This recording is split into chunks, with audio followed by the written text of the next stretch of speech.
Alright, you guys, so you'll notice I've got a candle going here.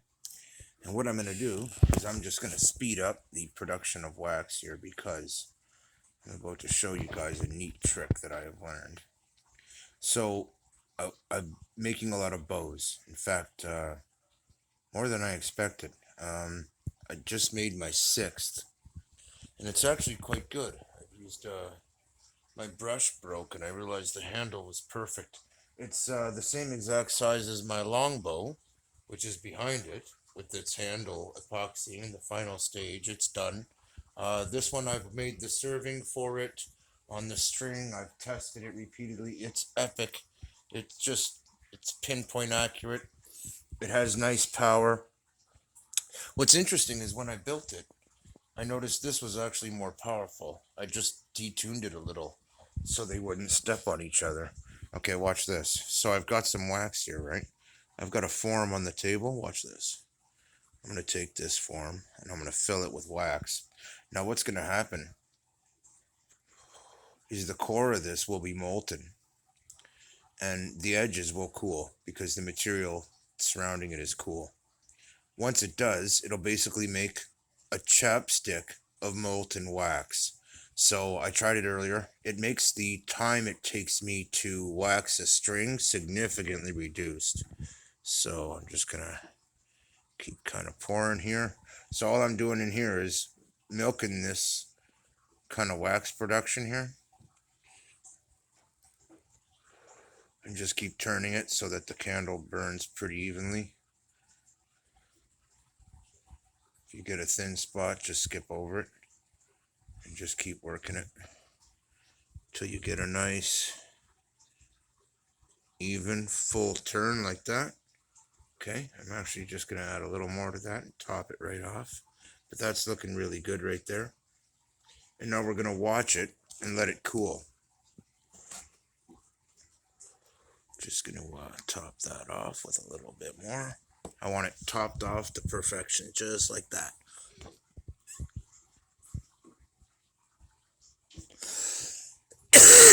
All right, now, sounds boring, but we are going to watch wax dry. And the reason we are is because we want to wait until that, see how the edges are already starting to cool?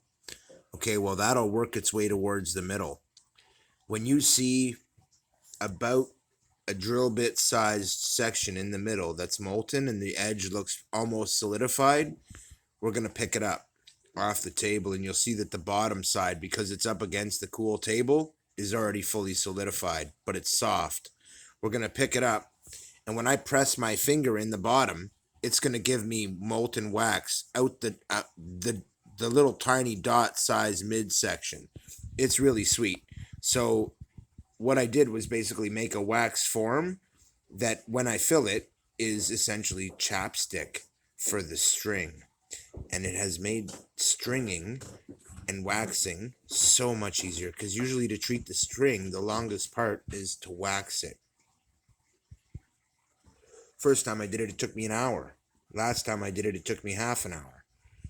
Well, then I came up with this idea earlier and I was able to wax the string in 5 minutes. Now you see what's going on here? We're not done yet. We're going to wait until this is mostly solidified and all we see is a little tiny dot of molten. And what you'll see is it forms like a spout. And as the smaller the spout, the smaller the stream of wax we're going to get. So what we're going to do is we're going to wait until that dot that's slowly shrinking here, that's our molten in the middle, is the size of the string. And then I'm just going to go along the string and I'll show you guys that. And I'll pause right now and I'll set this up and I'll show you exactly how I do it. It's really simple, guys. We're almost ready, so this won't take too long. Hold on. All right, guys. So, as you can see, I wasn't kidding. I've now picked this up, and it's not quite done yet, but we could start now. So I'm just going to take my desired bow. Now, believe it or not, as much as I've shot this one, because I wasn't sure I was even going to leave this string on it, I never bothered to treat it. So now, I'm going to give this a little tiny push in the bottom here, and you're going to see it pops out just like chapstick. And now, because I have some molten already in there, you'll see what I'm talking about. It comes like that. And now I've got a molten bit of wax in my hand, and I take that and I work my string in. Now, because the wax is already molten, it goes into the string so easily, and it's not completely molten, so it's easier to work with.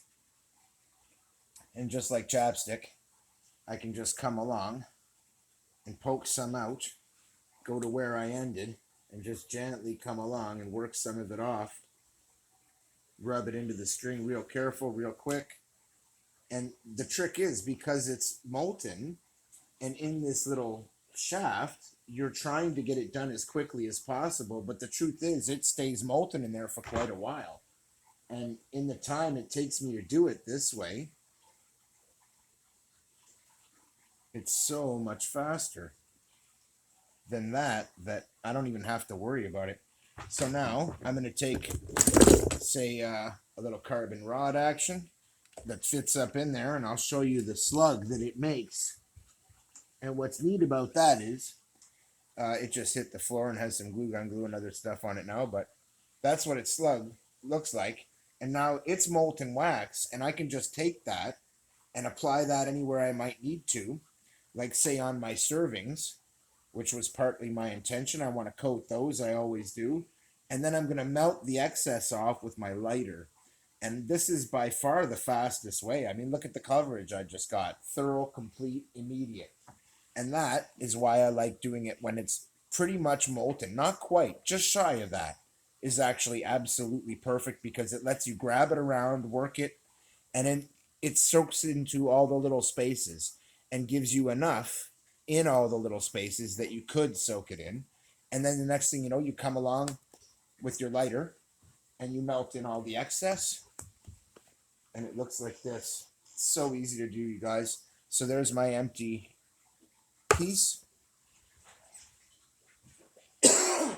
And once you've melted it in, it's all smooth and complete, and it just works out so nice, guys. I do it with my string this way, and I'm just going to come along. Now, I do have rubber bands laid out beside that, so I'm not going to risk those.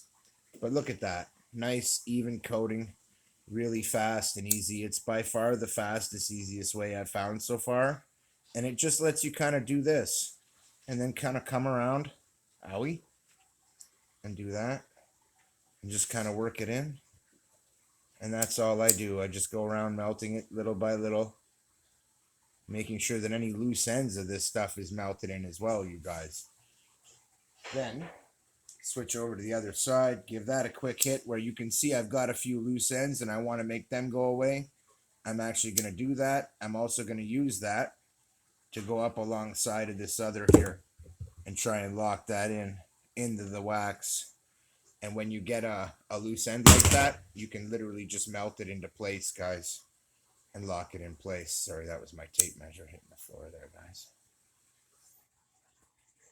So now that this is all melted, we just kind of take that, and look at that. A nice even coating, nice and quick, not a whole bunch of excess.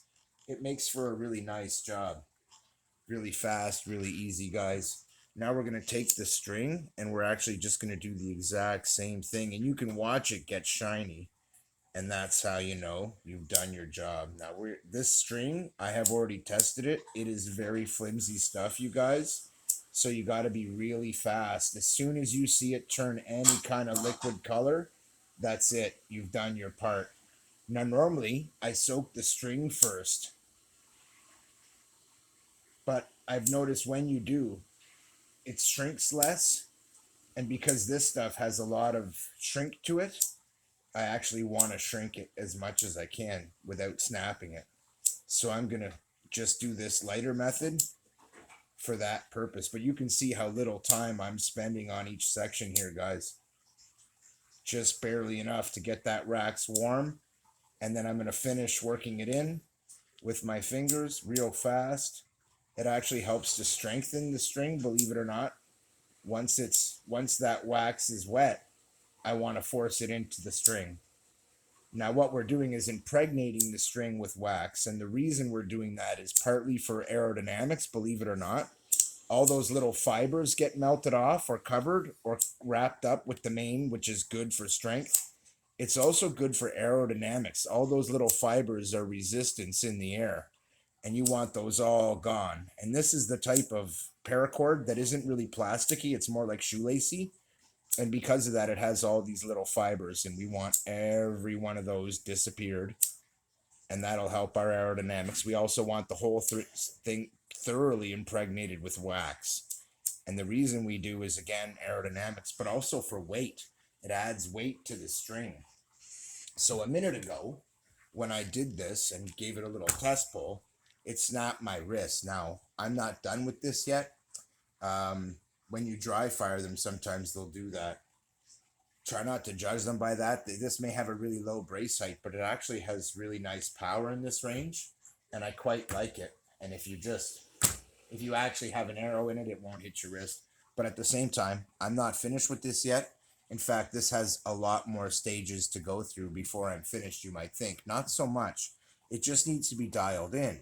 Now, I can change the brace height by changing the string length, but I've also rocked down quite a ways. Now, when I change the string length, I'll have to undo all this. So one of the points I wanted to make here is before you lock everything in, be really careful that you are happy with your string brace height and whatnot.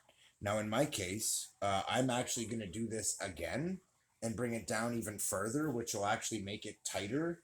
And when it gets to the right tension, it will no longer even consider coming down like that. But I'm doing it in stages because I'm still breaking in this string. So I didn't want to put too much tension on it all at once. In fact, I stretched it and waited well over 4 days to let it really stretch out on this bow, because this is a really low poundage bow. Anyway, long story short, there you go. That's the way that I wax the strings. I told you guys I was going to show you at one point how to treat them. That is how you do it. It is pretty straightforward once you get down to it. It doesn't even really take that long, but it is really important. Now, at the same time, now that I've waxed it, I can soak this in water, and it'll still absorb water. And when it does and fully wicks up all the water that I want it to absorb, it adds a lot of weight between the water and the wax, and it allows you to put much higher shots. You'll feel the difference in your hand when you do that. I also soak the tips, which is one of the reasons I like to do a paracord wrap up here, right at the tips, so that when they absorb water, they don't absorb here. The rubber won't absorb any water, but this will. And all that weight at the tips helps to force momentum through the string, and when that all comes to a stop, it works really well.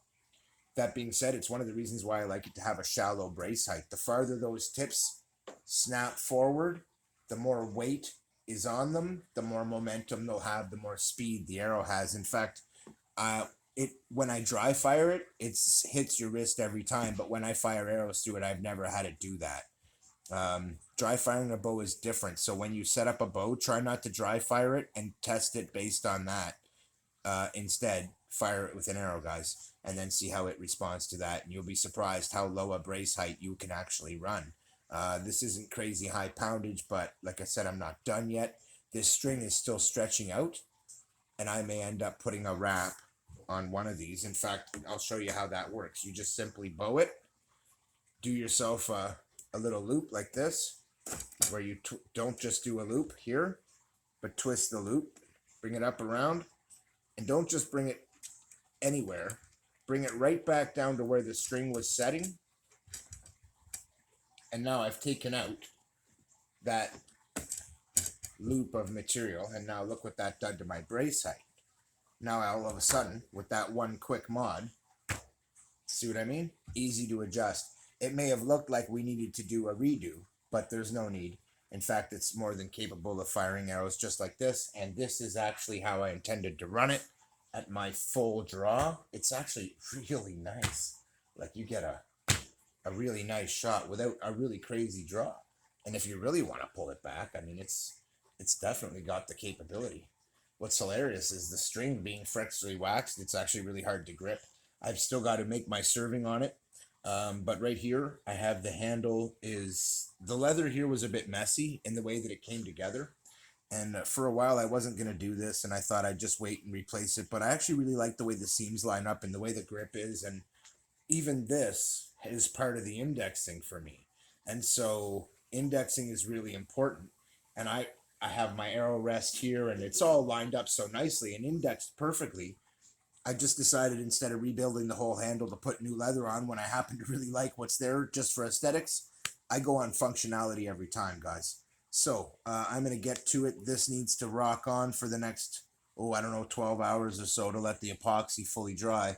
But as you can see, it's pretty much finished now. I've only got my serving to make here for my knock, and that's it. It just has to be lined up perfectly with your arrow rest.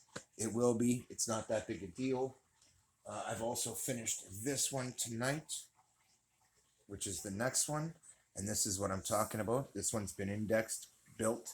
The string has been waxed for its first time. Okay. And it's got a nice arrow rest that's smooth. And it's actually got really nice poundage. But what I'm finding is the way it's set up, it's actually, this one is weaker at the beginning by far, but quickly stacks to be pretty strong. And it's right around 50 pounds at the back end.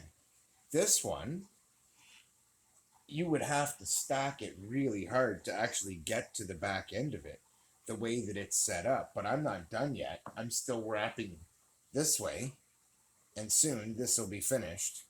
And when it is, it'll be noticeably stronger than it is right now. So I'm in the middle of kind of tuning it up to see how fast I can make it, how powerful I can make it. So what I'm doing here, this is the easiest way, guys, to tune up your bow. And all I'm doing is pinching down the string, going down about 1/2 inch, and then locking it off there so that it no longer will go up past that point. And that's it. It makes it really, really easy, assuming you don't break the elastic or anything like that. And then if you go back to the other side and do identical on the other side, just got to keep your brace height equal across the frame of the bow. So the best way to do that is to go down the same amount both times and just keep rocking on that little bit, 1/4 inch at a time. About 2 widths of the elastic is generally a good rule because the string's going to be under a lot of tension, and you really do want that. That's what's going to keep it from moving, right? So now I'm feeling it, I'm liking it, I'm stretching it, I'm pulling it right out. And the goal is you want to be able to get to the back of your action and be almost completely at the back end of the bow. You see that? That's why I shouldn't have shot it yet. I need to wait for this epoxy to heal. In fact, I'm not sure it's going to make much difference. The caps are nicely locked in. As long as it doesn't move up and down, I think I'm going to fill the bottom and top in with epoxy and let it sit. But epoxying something like this to a shaft is always a bit of a problem. But at the same time, it's really accurate. It fits my hand really well. I like the way it indexes. The pieces aren't actually equally sized, and so they actually fit the palm really nicely. So this one's tuned up, ready to go. I'm happy with the way it sits. This one's tuned up, ready to go, happy with the way it sits. Now my longbow, it was already quite good. I've been told they rate 125, 130 pounds, and I've added tension to it, so it's running higher poundage. It actually is a really sick bow, actually, but again, the handle is finalizing, the epoxy is on. After this, it's finished. The serving is made. I've test fired it lots of times, properly indexed it. It's got its wind tells and the whole ball of wax. It's ready for the field. And so are both of these, as well as pretty much all my other bows are ready to go at this point. Now, as of tomorrow, I'm going to start work on a couple for my roommates, which is cool because I'm really looking forward to getting them their own. They are looking forward to having their own, so I think this is going to be awesome. That being said, I basically made one of a ton of different prototypes, 3 short bows, 3 long bows at different strengths so that they could try them. So we're looking right around 45, 50, 80, 70, depending on how tightly you crank it up. This one, we're bumping up over 120. And then I've got some other guys over here that are built and ready to go. I've got most of these dismantled right now and just kept so the tension's off them. But you can see these ones are all set up as bows. But this one's set up as a bow. You can see anything with a wrap on it of any kind has already been and is a bow. So I've got quite a few now. I've actually, like I said, I've made 6 just recently, and every one of them has actually come out really well. And they're just so easy to tune for your personal preference. They make an amazing DIY project because right away you can customize it for your draw length and for your particular requirements as far as poundage and whatnot. It makes it an awesome project, guys. Highly recommend it.